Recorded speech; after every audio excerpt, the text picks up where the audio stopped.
আসসালামু আলাইকুম। আলমন্দির ইলেকট্রিকের নতুন আরেকটি ভিডিওতে আপনাকে স্বাগত।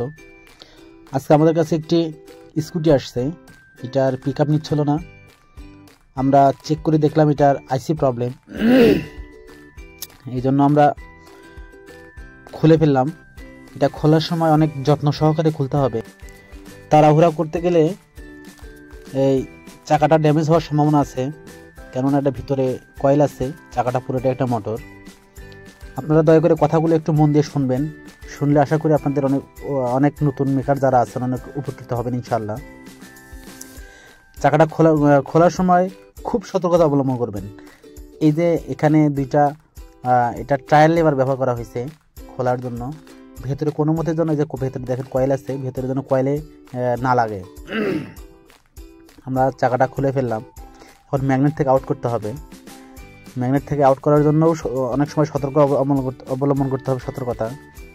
আউট করার পরে এর ম্যাগনেটগুলো অনেক ময়লা হয়ে গেছে, ম্যাগনেটগুলোতে জং আসছে এক প্রকার। এখন হচ্ছে আমি ভিডিওটা শর্টকাটে আপনাদেরকে দেখাবো, কেননা ফুল ভিডিও দেখানো সম্ভব হবে না। এটার জন্য মাপে আইসি লাগাই নেওয়া হলো, আইসি নিয়ে আসা হলো, মাপ দিয়ে দেওয়া হচ্ছে। এখন আইসিগুলা কীভাবে বসাবেন, এখানে 3টা আইসি বসে, এটা আপনারা ভালো করেই জানেন। এটা খোলার পরে আমি আশ্চর্য একটা জিনিস দেখলাম, যেটা বিশেষ সতর্কতা অবলম্বন করতে হবে। আইসিটা খোলার সময় আপনারা কখনো আইসির প্লেটটা ভেঙে ফেললে বিপদে পড়ে যাবেন। কেননা আমরা যেগুলো মার্কেটে যে আইসিগুলো পাই, এগুলোর সাথে কিন্তু কোনো মতেই এই স্কুটির আইসিগুলো মিলবে না। স্কুটির আইসি প্লেটটা একটু ছোট হয়, এটা কোনো মতে মিলবে না। তখন এক্ষেত্রে কি করতে হবে, ওই প্লেটটার মধ্যে আমরা এই আইসিগুলো খুলে খুলে ফিটিং করে দেব। প্লেটটা আমার আগের যে অরিজিনাল যে আইসি প্লেটটা আছে ওইটাই থাকবে, কিন্তু আমরা কি করব, আইসির ঘাট 3টা চেঞ্জ করে দেব। এখান থেকে আমরা যেগুলো কিনতে পাই মার্কেটে, এই মার্কেটের এগুলো থেকে আইসির যে পিনগুলো আছে এগুলো সুন্দর করে খুলে আমাদের স্কুটির যে আইসি প্লেটটা আছে ওটাতে সুন্দর করে লাগাই দেবো। এটা পরিষ্কার করার জন্য আপনারা সাকার ব্যবহার করতে পারেন, আপনাদের সুবিধা মতো যেটা দিয়ে আপনারা পারে সেটা দিয়ে করবেন, সেটা আপনাদের ব্যক্তিগত ব্যাপার। কিন্তু সাকার দিয়ে করলে হবে কি, খুব সহজেই আপনারা কাজটা করতে পারবেন। এখানে সাকার দিয়ে পরিষ্কার করা হচ্ছে, আমি সাকারে ব্যবহার করি পরিষ্কার করার জন্য। অন্য যারা আছেন যাদের যেটা দিয়ে সুবিধা মনে হয় আপনারা সেটা দিয়ে করবেন, সমস্যা নাই। মূল কথা হচ্ছে কাজ হলেই হলো, কিন্তু কাজটা করার সময় একটু সতর্কতা অবলম্বন করতে হবে, যাতে আইসি প্লেটটাতে কোনো ড্যামেজ না আসে। কারণ আইসি প্লেটটার যে পিনগুলো আছে, ভেতর থেকে যে লাইনগুলো টানা আছে, এগুলো যদি ড্যামেজ হয়ে যায় তাহলে কিন্তু আপনারা কোনো মতেই আইসিটাও লাগাতে পারবেন না। সে সময়ে কাজটা কিন্তু আরও অনেক বেড়ে যাবে। তখন কী করতে হবে, একটা একটা করে আইসি বসাইতে হবে, মুক্তি মোটরের মতো লাইন টানতে হবে। এর ভেতরে অনেক জঙ্গল হয়ে যাবে, এর ভেতরে জঙ্গল করা যাবে না, কারণ এই চাকাটা পুরোটাই ঘুরবে, এই জন্য এখানে ফ্রেশ রাখতে হবে। সেক্ষেত্রে একটু সতর্কতা অবলম্বন করাই বুদ্ধিমানের কাজ। এখন আমরা আমাদের যে নর্মাল যে আইসিগুলো আমরা পাই, নর্মালি যে সবসময় যে আইসিগুলো আমরা হাতের কাছে পাই, এগুলো থেকে আইসি যে 3টা মূল আইসি আছে সেগুলো খুলে নিয়ে সুন্দর করে আমরা ইয়াতে ফিটিং করে দেব, ওই মোটরে আইসিতে ফিটিং করে দেব। এখানে ম্যাগনেট যেগুলো আছে এগুলো ম্যাগনেটের জং চলে আসছে, এগুলা একটু যতটুকু সম্ভব পরিষ্কার করে দেবেন। এখানে আবার বেশি পরিষ্কার করতে গিয়ে এই ম্যাগনেটগুলো যেন নষ্ট হয়ে না যায়, কারণ এই ম্যাগনেটগুলো অ্যাভেলেবেল কিন্তু পাওয়া যায় না, এগুলো অ্যাভেলেবেল মার্কেটে নাই, আপনি চাইলেও কিনতে পারবেন না। অ্যাভেলেবেল কিনতে গেলেও মনে করেন খুব আপনাকে কষ্ট পোহাতে হবে। আর যে গাড়িওয়ালা তিনি তো আর আপনার কাছে মাসকে মাস গাড়ি ফেলাই রাখবে না, এই জন্য যাই করবেন যত্ন সহকারে করবেন, ইনশাল্লাহ কাজে কামে কখনোই ঠেকবেন না। একটু আস্তে ধীরে করলেই হয়তো একটু 2-10 মিনিট সময় লাগবে, কিন্তু আপনার কাজটা হবে পারফেক্ট। আপনি যখন কোনো কাস্টমারের সামনে কাজ করবেন তখন যদি আস্তে ধীরে কাজগুলো করেন, তখন কাস্টমার দেখেও অনেক তৃপ্তি অনুভব করে যে আমার কাজটা অনেক যত্ন সহকারে করা হচ্ছে। আর যদি তাড়াহুড়ো করে করি, কাজের কোনো মন মানসিকতা না থাকে বা কাজটাকে ভালোবাসা দিয়ে করতে হবে, তখন ওই কাস্টমারটা আপনার কাছে দ্বিতীয়বার আর আসবে না। কাস্টমারটা তখন মনে করবে যে এত শুধু টাকা ইনকাম করার জন্য এখানে বসছে, এখানে মানে ইনি যেভাবে কাজ করতে যায় জল্লাদের মতো আর কি, এরকম কোনো কাজ করা যাবে না। এখন আমরা আইসি 3টা লাগাই নিচ্ছি। সুন্দর করে একটু খেয়াল করেন আইসিটা কীভাবে আমরা লাগাই নিচ্ছি। আইসিটা লাগানোর পরে ঝালাইগুলো প্রপার তরিকায় করতে হবে, সুন্দরভাবে ঝালাইগুলো করে দিতে হবে, যেন আইসি কোনো ঘাট যেন ঝালাই মিসিং না হয়। আর এমন যেন না হয় একটার ঝালাই আর একটাতে গিয়ে লাগলো, তাহলে কিন্তু আইসিটা শর্ট দেখাবে, গাড়িটা কিন্তু চলবে না। এগুলো একটু খেয়াল রাখা লাগবে। হয়তোবা আমার কথায় যদি কোথাও আপনারা মনে আঘাত পেয়ে থাকেন, ভুল ত্রুটি হয়, তাহলে অবশ্যই আপনারা ক্ষমা দৃষ্টিতে দেখবেন। এই বিষয়গুলোকে আপনারা বড় ইস্যু বানাবেন না, কেননা কথা বলতে গেলে হয়তো ভুল ত্রুটি হতেই পারে। আর আমার কথায় একটু জড়তা আছে, এটা নিয়ে আবার কেউ ট্রল করেন না। আমার কথায় একটু জড়তা আছে, আপনারা হয়তো শুনলেই বুঝতে পারতেছেন। এই বিষয়গুলো আবার বড় আকারে কোনো কিছু করেন না আপনারা। আমি চেষ্টা করতেছি, আমি যতটুকু করি, আমি যতটুকু বুঝি। যারা নতুন ভাইরা আছেন এই জগতে, অনেকেই নতুন আসছেন, করোনাকালীন সময়ের পর থেকে অনেকে বেকার হয়ে গেছেন, অনেকে কাজকাম শিখতেছেন বিভিন্ন জায়গায়। হয়তোবা এই কাজগুলো তো যখন কেউ ট্রেনিং নেয়, ট্রেনিং নিয়ে কোনো কাজ শেখে, সে সময় কিন্তু সব কাজই কিন্তু হয় তারা করতে পারে না, কারণ অ্যাভেলেবেল ট্রেনিং সেন্টারে কিন্তু অ্যাভেলেবেল কাজ থাকে না।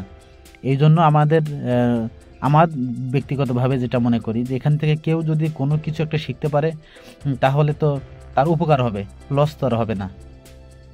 আইসিটা লাগানো হচ্ছে।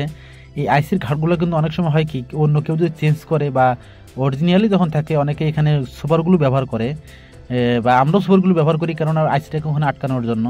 এই সুপারগুলোগুলো আইসিটা খোলার পরে সুন্দর করে পরিষ্কার করে ফেলতে হবে। পরিষ্কার করে না ফেললে কিন্তু আইসিগুলো বসবে না, দ্বিতীয়বার আইসিগুলো বসবে না। সুপারগুলো পরিষ্কার করার সময়ে আমরা কেসির মাথা ব্যবহার করি, অনেক সময় টুইজার বা শুন যেটাকে বলে সেটা ব্যবহার করি, চিকন জাতীয় কোনো কিছু ব্যবহার করি আর কি। এটা ব্যবহার করার সময় কিন্তু সতর্ক থাকা লাগবে যেন এই শুন অথবা কেসির মাথা তারে গিয়ে না লাগে। তারে গিয়ে লাগলে তারে গেস কেটে যেতে পারে, বা তারের ইনসুলেশন উঠে গেলে বডি হয়ে যাবে। এটাকে সুন্দর করে এখন বসানো হবে। এখন বসায়ে, কেননা এটা যেন উপরে যেন ওই স্টিল তো না, এটা হলো অ্যালুমিনিয়াম সাথে বেজে না যায়। বেজে গেলে তখন আবার বডি হয়ে যাবে, আইসিটা ভাঙার সম্ভাবনা থাকবে। আইসিটা লাগানো শেষ হয়ে গেল। এখন আমরা আইসিটা একটু চেক দিয়ে চাকাটাকে আমরা সুন্দর করে ফিটিং দিয়ে দেব। চাকা ফিটিং দেওয়ার সময় কিন্তু খেয়াল রাখা লাগবে, এর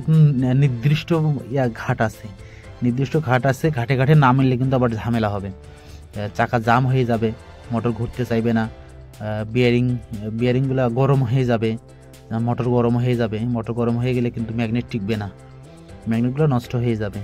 এই জিনিসগুলো সুন্দর করে খেয়াল রাখা লাগবে। আমি আবার একটা কথা বলি, দয়া করে যারাই আমাদের এই জগতে আছেন, ঠান্ডা মাথায় কাজগুলো করবেন, ইনশাআল্লাহ কাজে কোনো সমস্যা হবে না। ঠান্ডা মাথায় কাজ হলে কাজে কোনো সমস্যা হয় না। এখন আমরা চাকাটাকে ফিটিং দেব।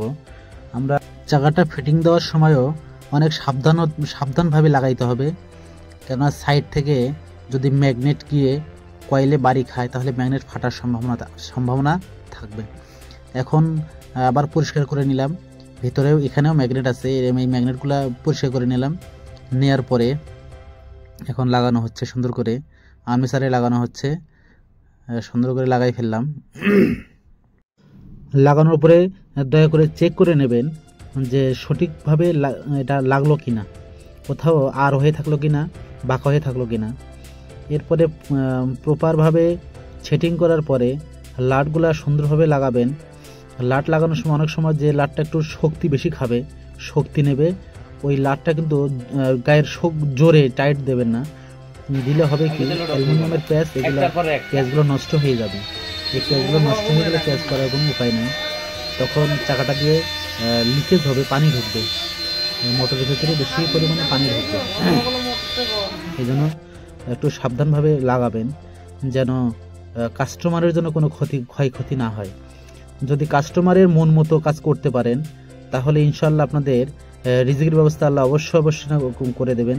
আপনাদের কাজের জন্য বসে থাকা লাগবে না, আপনাকে কাস্টমার খোঁজা লাগবে না, কাস্টমার আপনাকেই খুঁজে নেবে। এইটাই নিয়ম, কাস্টমার আপনাকে খোঁজা লাগবে, আপনি কেন কাস্টমারকে খুঁজবেন।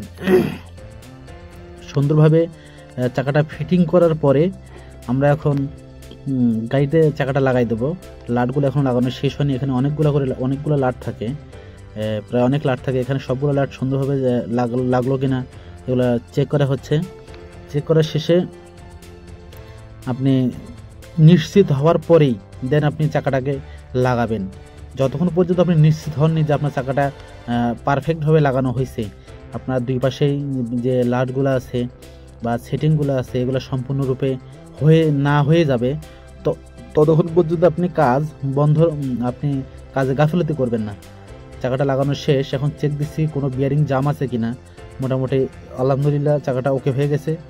শেষবারের মতো গাড়িতে লাগানোর আগেও আমরা চেক করে নিচ্ছি আইসিটা ঠিক মতো কাজ করতেছে কিনা, আমরা চাকা লাগানোর সময় কোনো তার খুলে গেল কিনা বা কোনো ড্যামেজ আসলো কিনা।